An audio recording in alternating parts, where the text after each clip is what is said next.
Ազգային ժողովի մեծարգո նախագահ, կառավարության, ազգային ժողովի հարգելի գործընկերներ, ձեր հետ գերադասության դեսպաններ, սիրելի հյուրեր, տիկնայք եւ պարոնայք։ Քաղաքացիական պայմանագիր կուսակցության անունից ուրախ եմ ձեզ ողջունել Կոնրադ Ադենաուեր հիմնադրամի եւ կուսակցության համատեղ կազմակերպած խաղաղության խաչմերուկ զարգացնելով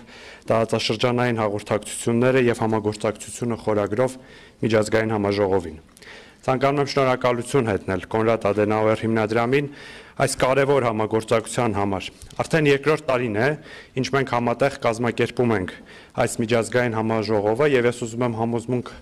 հայտնել, որ այն դառնալու է ամենամյա ձեռնարկ։ Հարգելի գործընկերներ, նախորդ տարի մեր համաժողովի խորագիրն էր խաղաղության խաչմերուկ միավորելով անվտանգությունն ու ժողովրդավարությունը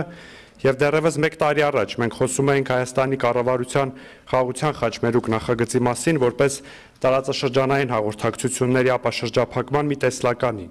որպես մի գաղափարի կամ երազանքի մասին, որը կարող էր մեր տարածաշրջանը դարձնել ավելի անվտանգ, փոխակերպելով երկարատև հակամարտությունը համագործակցության։ 2025 թվականի օգոստոսի 8-ին Վաշինգտոնում պատմական խաղաղության հռչակագրի ստորագրմամբ եւ Հայաստանի ու Ադրբեջանի միջև խաղաղության հաստատմամբ այսօր 1 տարի անց խաղաղության խաչմերուկն այլևս միայն տեսլական կամ գաղափար չէ։